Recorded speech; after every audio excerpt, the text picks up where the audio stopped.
The story begins with a girl finishing her favorite manga series and thinking this is the perfect time to end her life. But before she prepares to enter the isekai world, she gets approached by a guy telling her that whatever she is planning to do is dangerous. She threatens him with a knife, warning him to stay away since if he comes closer, he will contract an incurable disease and die. She plans to end herself due to this deadly effect. While she conveys all this, the man walks forward towards the knife. The girl gets freaked out, and we see the man grabbing her, throwing her to the other side of the bridge. Despite being stabbed, he looks lively and fine, asking her about the nature of the disease and where it's going to hurt. Suddenly, a part of the bridge collapses, and the guy falls onto a train, splatting against the windshield. The girl starts crying, blaming herself for dragging another person to their death. Surprisingly, the dude's head rolls up to her, and he's still alive.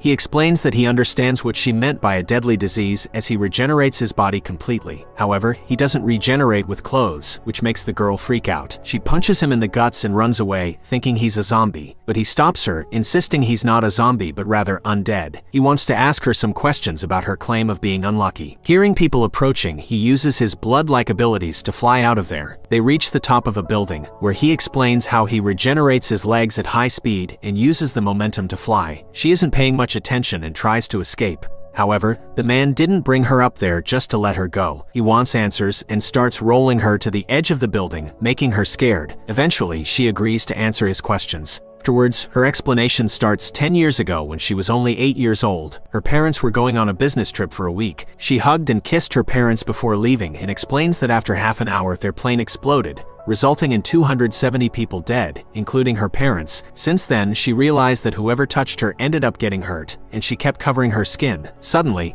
the man grabs her at her melons, realizing that the biggest strokes of unluck happen when she gets hugged. She freaks out and tells him to let go. At that moment, a big stroke of bananas from a plane smashes at him. The girl uses the moment to escape, and we see the man quickly regenerating, unsatisfied with the results. As she is running, she ends up slipping on a banana peel and falls off the building with the regret of never experiencing anything girly like love or fashion. Her manga book slips from her jacket, and she tries to catch it, but it flies away. Accepting the fact that she is dying as she approaches the floor, the immortal man immediately catches her and starts stopping the fall with his strange ability. He tells Azuma that there's no way he is letting her die because he believes he finally found the power that will give him a real death, and tells her that he will find the rule she tried to hide from him and make an even bigger stroke of unluck so he can finally snuff out his ridiculously long life. He then uses his blood power to get out of there and declares that it's time to go back to his hideout and figure out her unluck ability. In the distance, some men are watching them, and a black-suited guy explains to someone that Undead is heading to his hideout with the new breed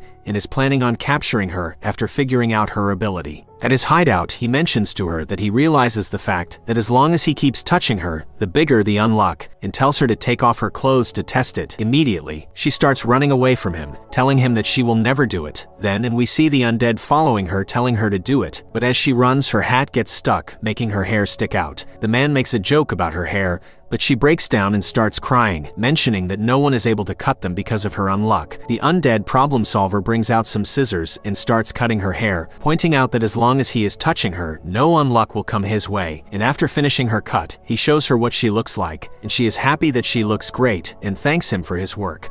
As he is excited about what kind of unluck is going to be, suddenly his head gets sliced off. We then see some masked men and their leader thanking her for letting the undead lower his guard. She asks them who they are, and before answering, he mentions that he needs to place undead into a special capsule first so he can't regenerate. They start handcuffing her, and she mentions that she thought they were on her side. They start laughing and tell her how naive she is. He mentions that their job is to police any unselected negators that can throw the world into chaos. She doesn't have any idea what he is talking about, and we see him grabbing her head, mentioning that her ability to kill people by touching is perfectly suited for murder, but touching her with clothes makes you completely safe. She asks what he plans to do with her power, and he mentions that there is no use of it besides killing, claiming that even undead captured her for that reason. She refuses, telling him that he only used her power to himself so he could die, and claims that he is not a useless, disgusting person like them, He gets pissed and grabs her by her cheeks, claiming he wouldn't mind killing her right now. Azuma starts crying, apologizing to Undead and telling him that she is so grateful he cut her hair. Suddenly, a bolt of lightning strikes the man who was holding him, making him fall down. The man wonders if it must be a stroke of his unluck, but Azuma doesn't think so. And then we see Undead has returned. While keeping a hold of Azuma, he tells his man to fight him at once. Besides, he is Undead. He is just an amateur in combat. Undead gets insulted by this,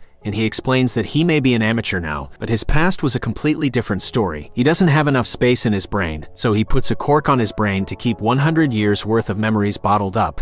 He immediately starts fighting his man, and in no time, the battle is over. The Undead mentions that he realized that her unluck wasn't the sliced head, but it was actually the lightning bolt, and as the Undead approaches to get Azuma from him, the man lifts his sword to her throat and threatens him to hand over his head without regenerating to him, and if he doesn't do so, he will kill her. Undead is disappointed by him, hoping they will have a fight together. Undead starts cutting his head and starts shocking Azuma. She starts a dramatic speech, telling him that she doesn't want people around her to get hurt, but the Undead isn't listening. He already chopped his head off. He tells her that he doesn't give a fuck about her opinions and mentions he had fun today, and if they see again, they will team up again in the future. He then throws his head off, and Azuma thinks of a way to trigger the biggest stroke of unluck. She pushes the man and rushes to Undead and gives him a kiss before ending up in the man's arms. He asks her what she did, and she explains that her unluck is coming. Undead realizes what she plans to do and tells her to leave from there. As they are fighting, a giant meteorite flies at them, destroying the whole building. Then we see Azuma worried if Undead is okay, and at the distance, we see the Undead approaching and humorously mentioning that this was his first time taking a meteorite in his face. She's glad he is okay and alive. The two introduce themselves, but the Undead doesn't have a name, so she names him Andy because he is Undead. He couldn't care less and mentions that since a kiss caused all this, the next time they will have sex.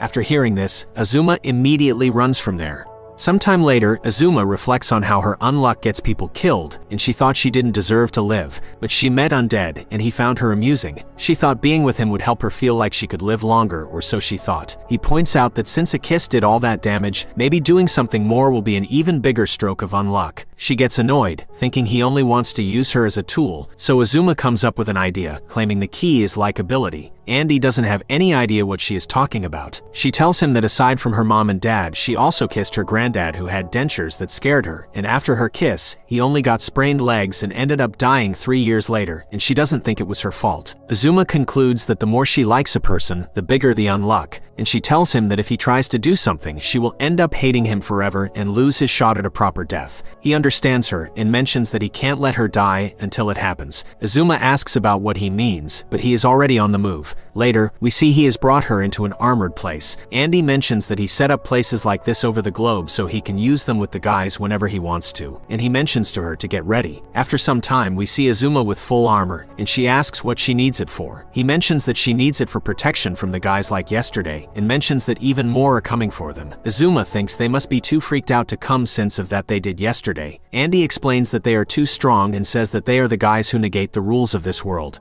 and they are called negators. He explains that they got a front row seat to their abilities from the fight yesterday, and the fact they don't know their powers, they don't stand a chance against them, and all they can do is run. Andy explains that the negators caught him 50 years ago, and spent 10 years in a lab doing all sorts of experiments on him. Azuma asks how old he actually is, but he explains that if they caught her, there's no telling how many people will die just to confirm her ability, and even cut her fingers off to see if they work when detached. Azuma freaks out hearing this, and tells him to get out of there right away. They get on a motorbike and start the road with Azuma being scared. While they are moving, Azuma asks Andy where they are going, but he explains that they will just keep on running. Azuma worries that it's a matter of time before they get caught and is scared to be captured by them. Andy calms her down, telling her that he will not let her die, and mentions that he will make her fall for him and give him the biggest stroke of unluck she has. She gets embarrassed by him saying this. Suddenly, the sky cracks like an iPhone screen, and Andy recognizes they are the Union. A giant robot deals them serious damage,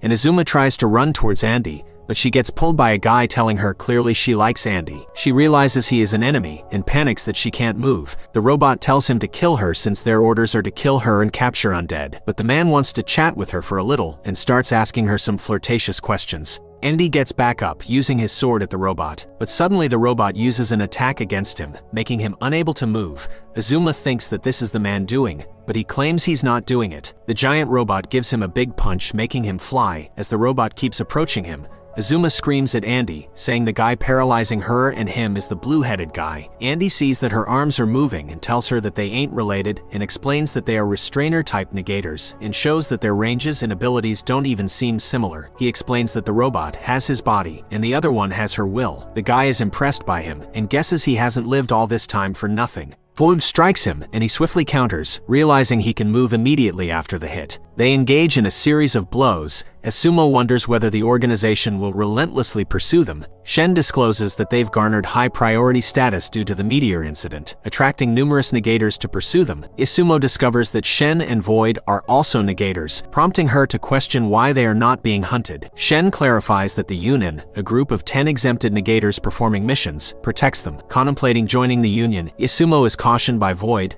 that all seats are occupied. About to attack her, Void's move is intercepted by Andy, who suggests the idea of joining the Union. Proposing the elimination of 2 negators to secure spots, Andy assures Isumo he will keep her safe. She touches him and hastily retreats, warning him of imminent massive bad luck. However, it's not a declaration of love, but an expression of gratitude for everything he's done. A truck approaches and collides with Andy, resulting in an explosion, but Shen and Void manage to escape unharmed. Andy continues to be pursued by them. As he soars through the air, he ponders his recent actions, realizing the robot's power is truly unavoidable. Curious about the other adversary's abilities, especially since it restrained Azuma without apparent movements, he decides to maintain a low profile until he unravels his power. The ticking of dynamite signals an impending explosion, causing the entire building to collapse. Azuma rushes to Andy, wondering if her powers triggered this catastrophe. From the wreckage emerges the robot, proclaiming the need to neutralize Azuma, but before he needs to deal with undead. As he thinks he is grabbing his hand, Andy intervenes swiftly. He notes that his left body parts require 30 seconds to disappear and exploits his system, using his parts bullet ability to dismantle. Shen strides forward, calling out to Void, only to be met with the surprising sight of Void's defeat.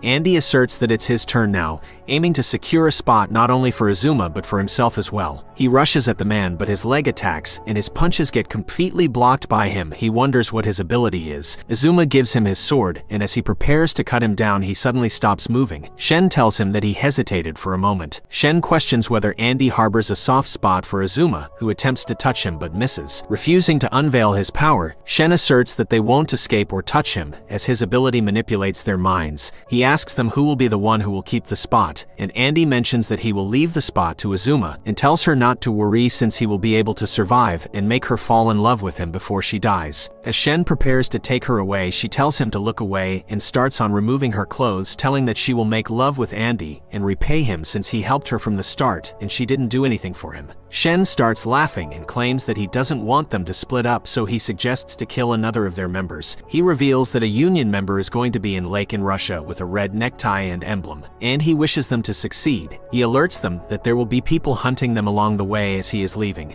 Azuma is surprised that they have been spared, and Andy helps her get dressed, telling her that he doesn't want her when she is desperate. He tells her about his plan, revealing he has a boat to help them get to Russia, and then use the plane to get to Irkutsk, where he will hire some of his friends to help them kill the target at the lake, so they can finally secure a spot in the Union, say they can finally live in peace. 50 years before, we see Andy being trapped in an isolation utility, and we see a girl watching him. In the present, the girl is into a satellite as she tracks Andy. As Andy is enjoying the ride, we see Azuma worried that they may get hunted. Andy tells her not to worry and just enjoy the ride, and they suddenly get under attack. Azuma gets worried, but Andy tells her that they can always use her ability to get away. Andy mentions that the ability is just about how you use it and that his ability is more than just being immortal. Azuma is impressed by this. Andy claims that they need to kill one of the 10 Union members to get a spot and mentions that he has encountered 3 of them before. The first one was the guy he stole his sword from, the second guy is an engineer who made experiments on him 50 years ago, and the third is the one who captured him, and we learn she can use invisible barriers. We learn that the girl had a crush on him as she launches a blast at him. The boat instantly gets destroyed by that attack, and Andy wonders what caused all this explosion, and he sees that Azuma is trapped. He uses his ability to get her free from there, and as they go to the surface, suddenly we see his pervaded face coming up.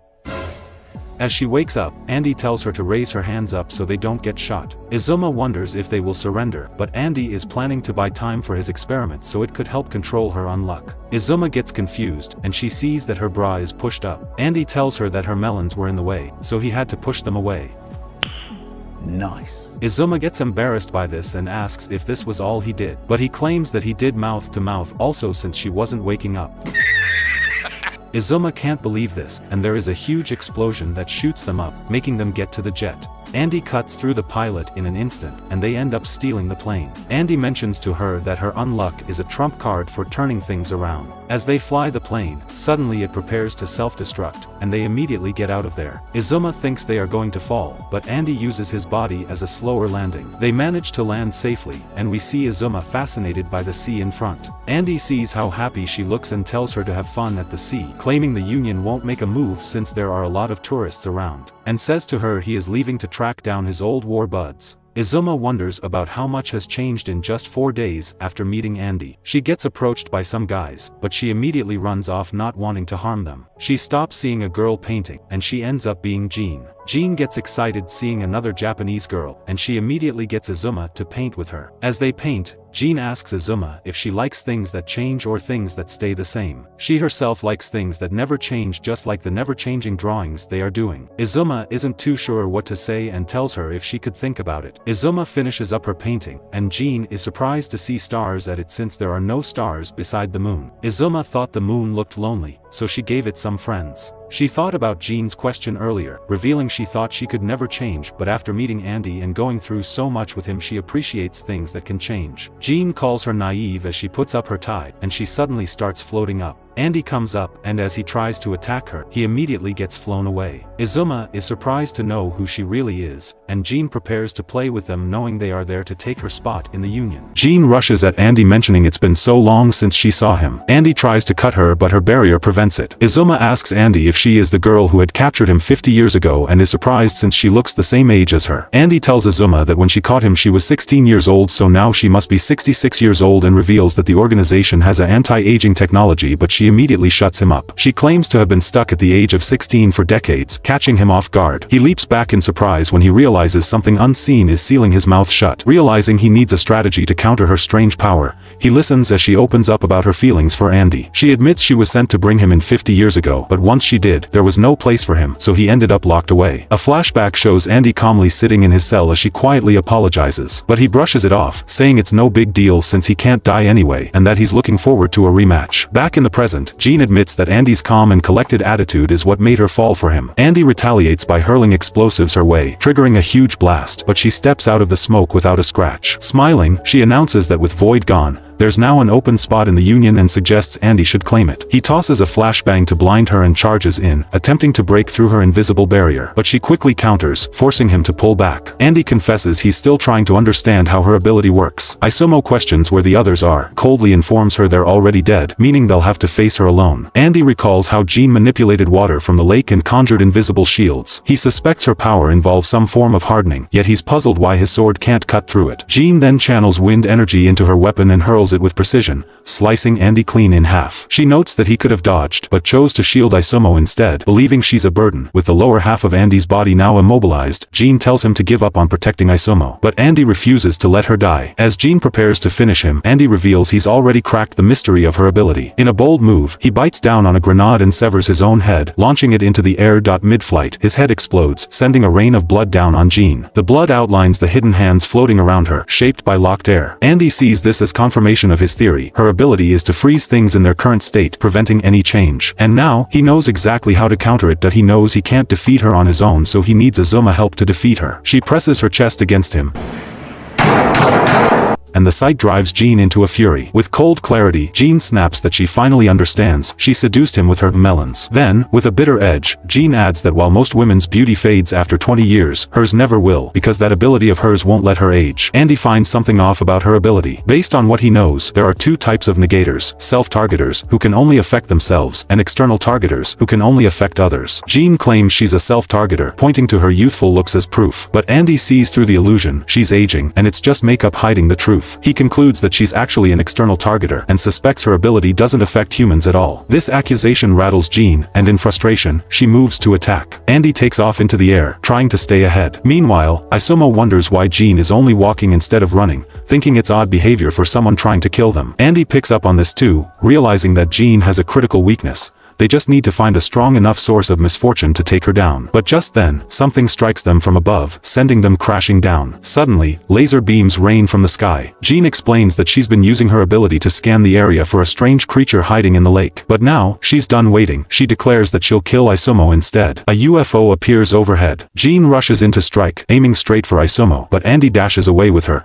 saying he won't let Isomo die, not until she grants him the death he truly seeks. Then, Andy notices blood in the water and realizes something. There's a gap in the barrier beneath Jean's feet, which is how she's walking. Seizing the moment, Andy races toward her, planning to trigger a burst of misfortune at just the right time, hoping the opening is wide enough to shove his head through. Andy covers her with blood, trying to make her lose sight of him. She thinks of realizing her barrier, but suddenly a sword slides into it, which exposes her weak spot. Izuma throws Andy head inside the barrier, triggering his bad luck and allowing him to reach her. Andy explains that because he's now inside the barrier, misfortune can finally reach him. Above, the UFO unleashes a powerful life energy beam, obliterating everything in its path. Isomo rushes over to Andy as he prepares to deliver the final blow to Jean. But in the last moment, he stops, realizing that she's already on the brink of death. Jean quietly admits that she committed terrible acts in the name of the Union, believing change would come. But in the end, nothing ever truly changed. She turns to Isomo and compliments her painting, saying she had never considered the idea of transformation before, but now, she sees that change isn't such a bad thing after all. As the effect of her anti-aging ability begins to wear off, she urges them to leave, not wanting anyone to see her true face. But Andy embraces her and tells her she's still beautiful, allowing her a peaceful final moment. Later, Isomo and Andy sit together, sharing a drink. Isomo breaks into tears over Jean's death, and Andy reflects on how Jean had always hesitated to kill just to preserve herself. He thanks Isomo for helping him save someone who was once lost. Isomo, moved by it all, expresses a desire to change the Union, so no one else has to go through what Jean did. Andy agrees to help her, but before they can take another step, a portal suddenly opens. The two are sucked in and begin to fall, realizing too late that they've landed right in the heart of the Union. Andy immediately gives them a welcoming gift and they immediately block it. They sit on their seats and Andy tells the Union to just drop dead already. Shun is happy to meet them again. Andy gets punched by a member named Tatiana, and the reason is because he killed Jean. A member tells her to calm down, mentioning that fighting amongst the Union is forbidden. They get ready to fight, but the hottest member tells them to stop, and we see Andy almost slicing Izuma, and we see the robot aiming at Billy with a blast. Jules asks them if they still want to keep this up, and we see the both sides agree to behave. The meeting continues, and Jules summons a mysterious book known as Apocalypse. As it opens, the book reveals 6 new missions. These tasks involve capturing other negators and eliminating dangerous entities known as UMAs. Completing the missions comes with valuable rewards, such as the chance to add a new seat to the Union. However, there's a catch. They have only until the end of the month to complete them all. Failure to do so means facing a punishment. Jules turns to another member, NCO, to run an analysis. He concludes that they'll only be able to complete 3 of the 6 quests, meaning punishment is inevitable. Isomo, still trying to understand it all, hears from Top, the boy beside her, who explains that Apocalypse is the first artifact ever discovered on Earth. It forces people into completing impossible tasks, regardless of reason. She questions why they even follow such a thing. Remembering how Jean struggled in vain to create change, Jules explains that the world has been altered 98 times by imposed rules, things like language, mortality, disease, and more. If they don't take action, new restrictions will continue to appear every 3 months. That's why they must grow stronger and eventually defeat the one responsible for shaping the world this way. Isomo isn't happy with the situation, so Jules tells her she can change things if she becomes number 1. The Union's leader is chosen based on results, not rank or legacy. Isomo wonders how long that would take, but before she can ask further, Andy grabs the Apocalypse book and demands to know which mission is the hardest. The book responds,